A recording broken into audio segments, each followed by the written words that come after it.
How can you structure your course? How can you outline your course so that you know exactly how much to give? So you know exactly the number of worksheets or workbooks or swipe files you're going to include and when.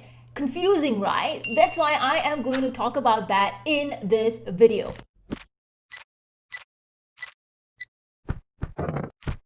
There are 7 simple steps and I'm going to walk you through each one. But before that, before you even think, all right, I'm going to go ahead and do this, do you even need a course at this stage in your business? I don't want to be a wet towel, but I would love for you to hang on, take a pause, and take a look at this diagram here. I've spoken about this here in this particular video. You don't necessarily need to start with a course. A course should not be your first digital product. Okay, there are so many other types of digital products that you can create. If you're looking for some ideas, I have another video that I did. I'm going to leave the links in the description as well. Okay, and I don't suggest having this as your first one. All right, so it's really based on different tiers. I recommend different revenue streams based on your stage of growth. So a course falls right smack in the middle. Okay.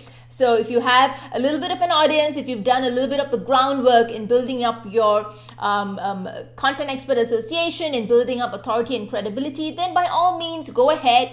If you have not done that, you're brand new to selling, you're brand new to the online space, you would benefit a lot more from having other types of digital products first. I'm not saying a course is a no, I'm just saying not right now.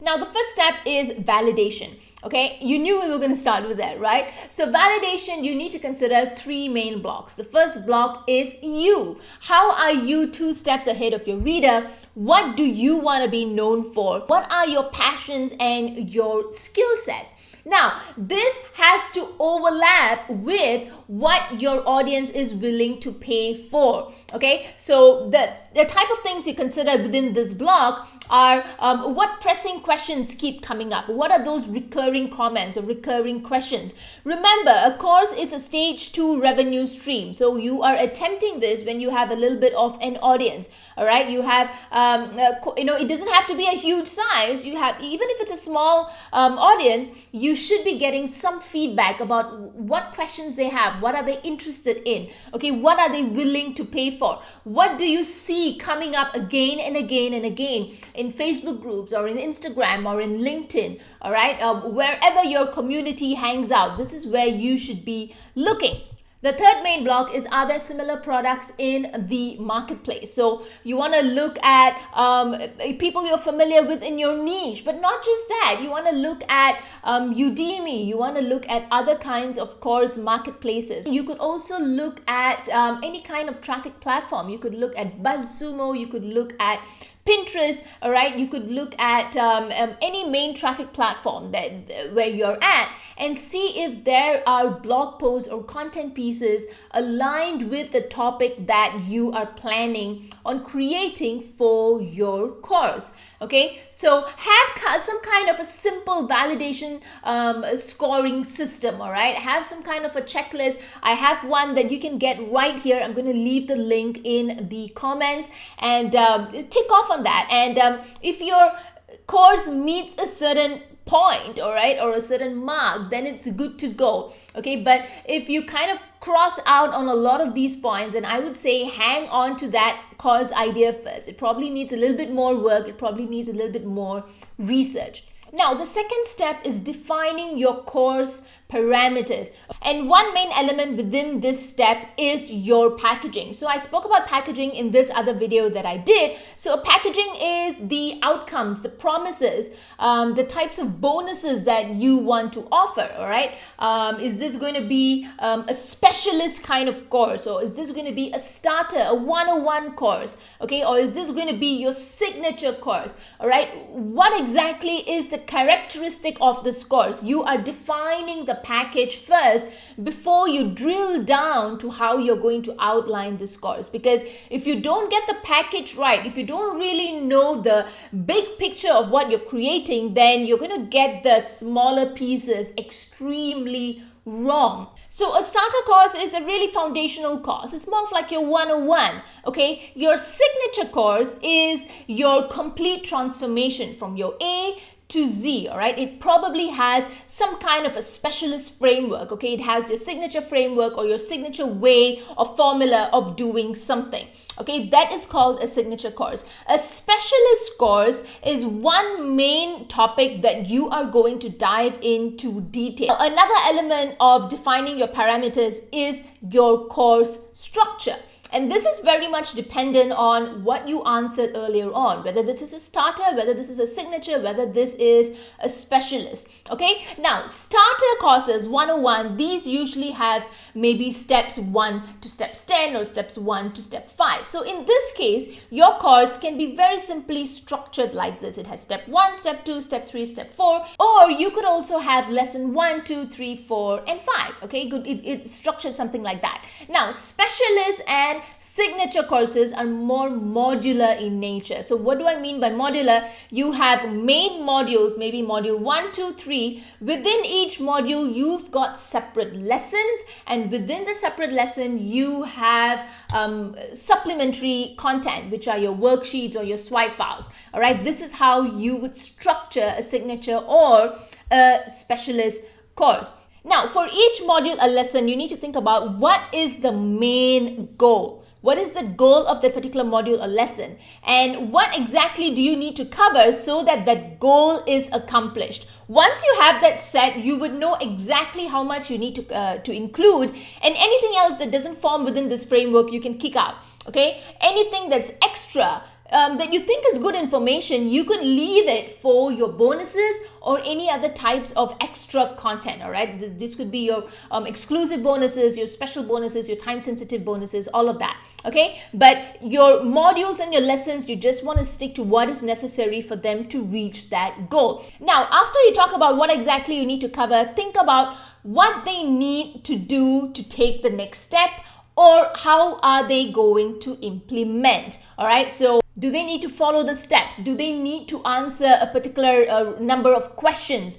Do they need to answer an overview? Based on this, you could think about the supplementary information that they need or the supplementary content that they need. So if you think that they need to follow steps, then you could offer them some kind of a checklist, or a swipe file, or a tracking sheet. If you think they need to answer certain questions that you've raised, then you could give them a worksheet.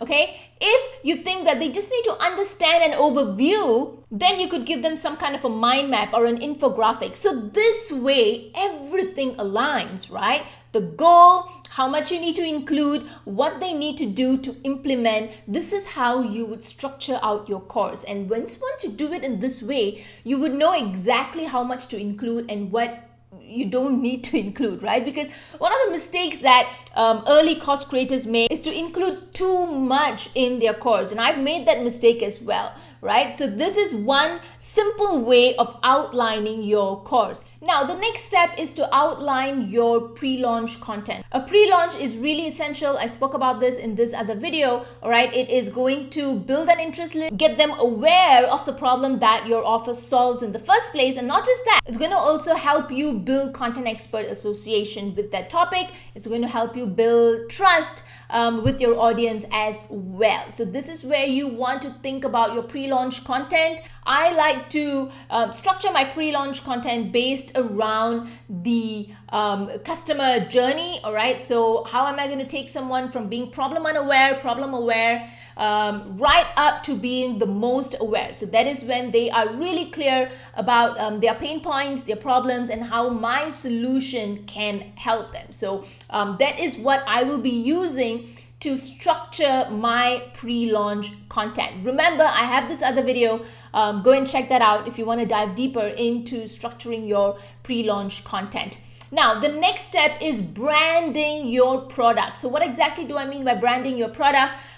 This is where you talk about your colors or your logos and stuff like that. And this is also where people go crazy, right? Because they are so intent in this aspect, in beautifying the course, that they neglect so many other aspects. And this is a very, very, very tiny aspect. Okay, and I want to tell you guys something. Your audience really doesn't care how beautiful or pretty your worksheets look or your slide deck looks. Okay, it has to be clean.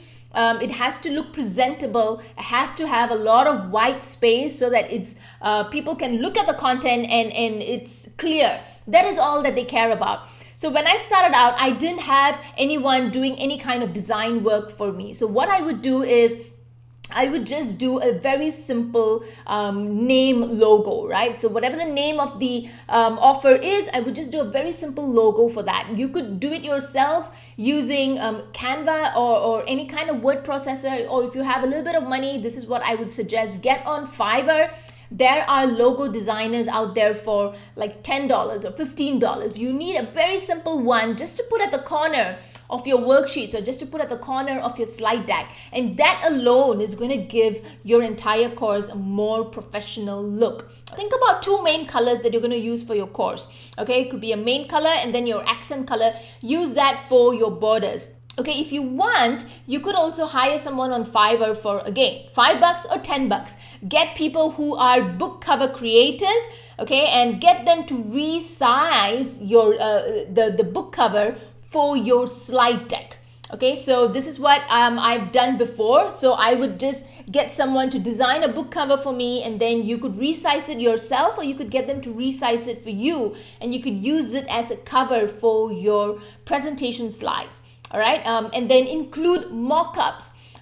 So there are people on Fiverr to do mock-ups for you as well, but I like to use smartmockups.com. So you can go there. There are lots of mock-up creator tools out there. So use that. Create mock-ups for your course, create mock-ups for each module. This is what you can do because you want to make it tangible. This is a digital product, but still you want it to be tangible for your audience, and mock-ups help with that. Okay, do you need a main domain for your course? No, you don't, not when you're starting out. So don't fuss about any of that. You don't need to think about getting it on its main site, having a own domain. You don't need to think about any of that. Okay. Now, this is where you are actually going to create your product. I usually like to do things a little bit different. I like to create a very rough mock-up sales page. Okay, so it doesn't have to go up on any course platform as yet. You could just type it out in your notes or your word processor. I like to put together a very, very simple sales page, so I know exactly what I'm going to talk about, what are my points of differentiation, how exactly am I going to pitch this to my audience. And this is going to be pretty simple to put together, right? Because you've already done a competitor audit, you've taken a look at what others have out there, you know how different you are, your product is. You've also kind of outlined the pre-launch, so you know the messages that you're going to be talking about. All right, so I like to do a very simple sales page so I know that I'm on track. Okay, and after this is when I start creating my product. And because I've done all of this work, creation is going to be a lot faster. It's going to be a lot more efficient. Okay, so I'm going to create my product at this point in time.